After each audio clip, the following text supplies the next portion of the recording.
Assalamualaikum warahmatullahi wabarakatuh. Kembali lagi bersama channel Belajar Sejarah 17, channel yang merupakan media pembelajaran bagi kita untuk bersama-sama belajar dan bukan channel yang sifatnya menggurui. Jadi tidak menutup ruang untuk kita diskusi dan kemudian menyampaikan pendapat-pendapat di kolom komentar jika ada yang salah. Nah, pada kesempatan kali ini kita akan membahas tentang bahasa Indonesia atau bahasa resmi di Indonesia. Bahasa Indonesia merupakan bahasa resmi sekaligus bahasa nasional di Indonesia. Bahasa Indonesia merupakan varietas yang dibekukan dari bahasa Melayu, sebuah bahasa rumpun Austronesia yang digolongkan ke dalam rumpun Melayu yang sendirinya merupakan cabang keturunan dari cabang Melayu, Polynesia. Bahasa Indonesia telah sejak lama digunakan dalam bahasa Basantara di wilayah kepulauan Indonesia yang rata-rata memiliki kemajemukan linguistika dengan jumlah penutur bahasa yang lumayan besar ditambah dengan populasi diaspora yang tinggal di luar negeri. Bahasa Indonesia masuk sebagai salah satu bahasa yang paling banyak digunakan atau dituturkan di seluruh dunia. Kosakata bahasa Indonesia juga dipengaruhi dari beberapa bahasa lokal di wilayah kepulauan Indonesia, misalnya bahasa Jawa, Minangkabau, Bugis, Makassar, dan lain sebagainya. Serta dari beberapa bahasa asing yang disebabkan oleh kontak sejarah dan keterikatan sejarah dengan bahasa lain dari wilayah lain. Artinya memang ada campur tangan atau campuran bahasa lokal maupun bahasa asing yang kemudian menjadi bahasa serapan. Bahasa Indonesia memiliki banyak kata serapan yang berasal dari bahasa-bahasa Eropa, terutama dari bahasa Belanda, Portugis, Spanyol, dan Inggris. Bahasa Indonesia juga memiliki kata serapan yang berasal dari bahasa Sanskerta, Tionghoa, dan Arab yang membaur menjadi elemen dalam bahasa Indonesia yang terpengaruh karena adanya faktor-faktor seperti aktivitas perdagangan maupun religius yang telah berlangsung sejak zaman kuno di wilayah kepulauan Indonesia. Akar bahasa Indonesia baku adalah bahasa Melayu Riau yang kini disebut sebagai Kepulauan Riau, sedangkan akar bahasa Indonesia gaul Jakarta adalah bahasa Betawi. Dalam perkembangannya, bahasa ini mengalami perubahan akibat penggunaannya sebagai bahasa kerja di lingkungan administrasi kolonial dan berbagai proses pembakuan sejak awal abad ke-20. Penamaan bahasa Indonesia diawali sejak dicanangkannya Sumpah Pemuda pada 28 Oktober 1928 untuk menghindari kesan imperialisme bahasa. Apabila nama bahasa Melayu tetap digunakan, proses ini menyebabkan berbedanya bahasa Indonesia saat ini dari varian bahasa Melayu yang digunakan di Riau dan Kepulauan maupun Semenanjung Malaya.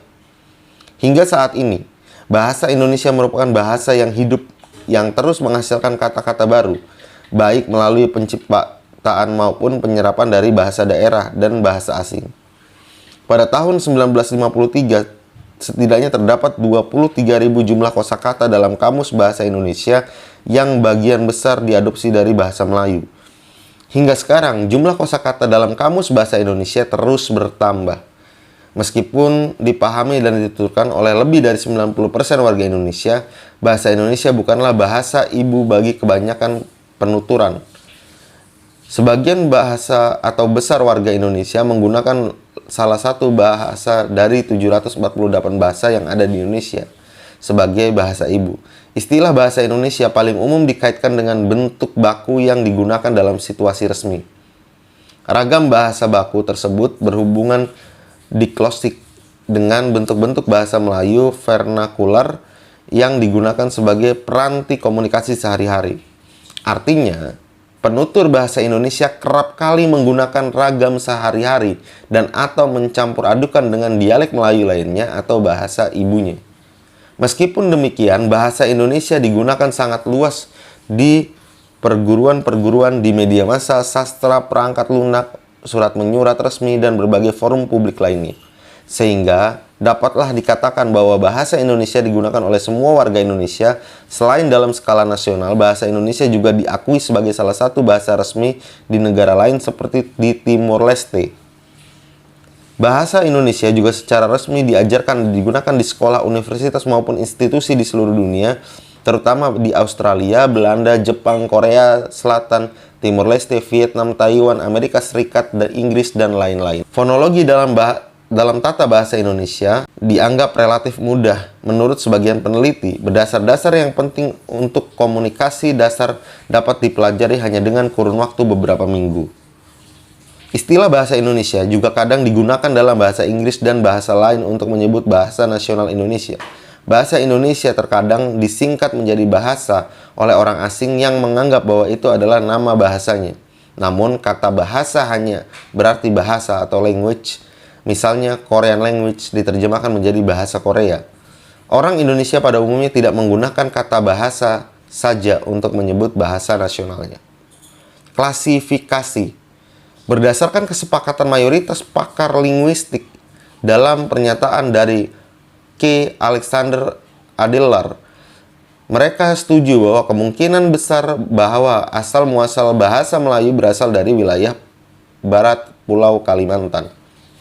Bentuk awal bahasa Proto-Melayu mulai digunakan minimal pada tahun 1000 sebelum Masehi dan sering diperdebatkan sebagai bahasa moyang dari rumpun bahasa Melayu.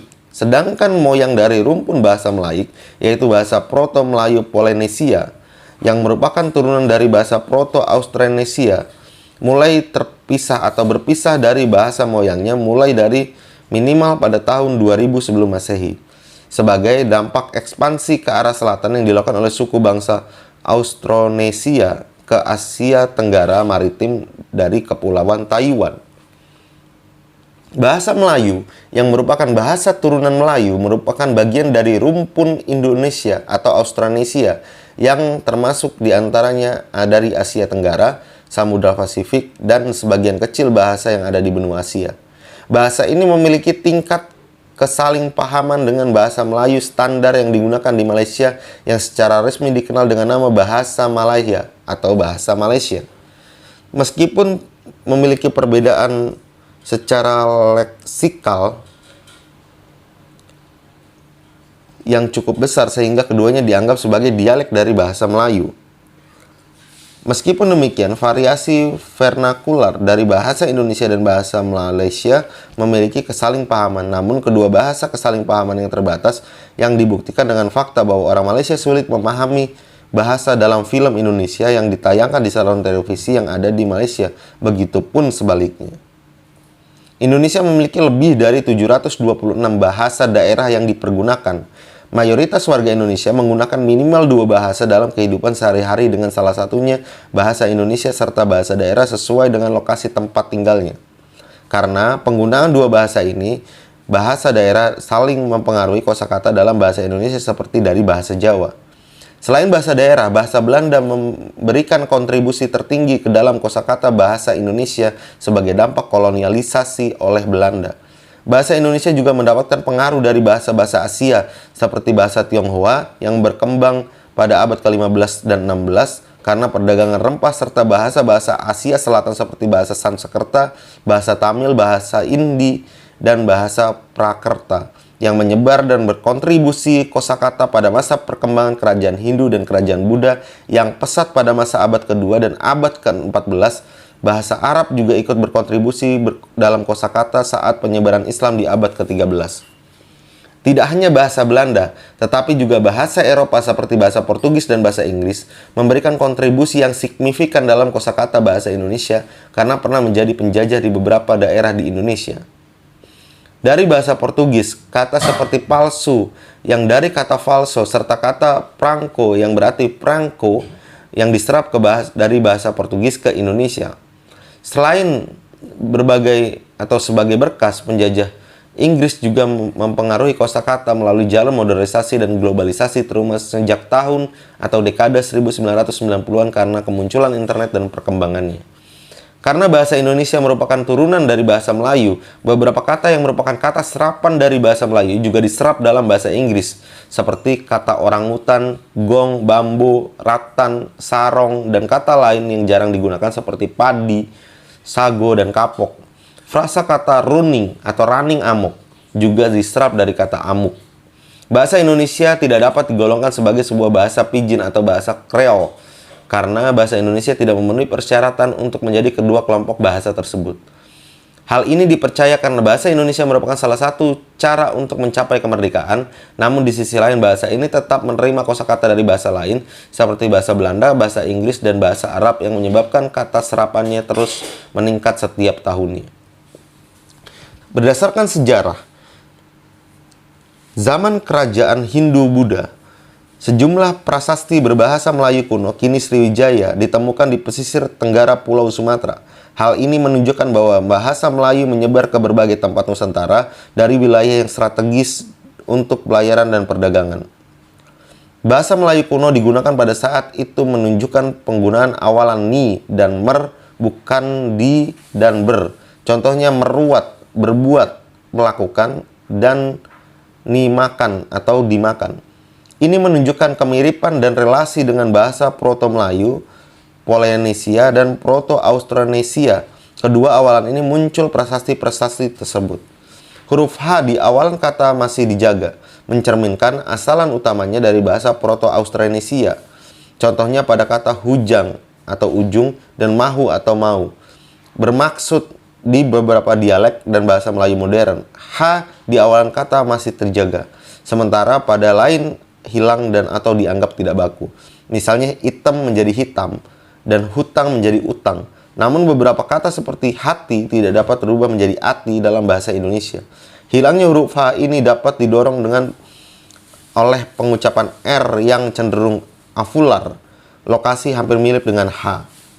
Sementara itu, istilah Melayu adalah sebutan untuk kerajaan Melayu, sebuah kerajaan Hindu-Buddha yang bertempat di hulu Sungai Batang hari ini. Pada awalnya istilah tersebut merujuk pada wilayah kerajaan Melayu yang merupakan bagian wilayah Pulau Sumatera. Namun seiring berkembangnya zaman, istilah Melayu mencakup wilayah geografis tidak hanya merujuk pada kerajaan Melayu, melainkan negeri-negeri Pulau Sumatera.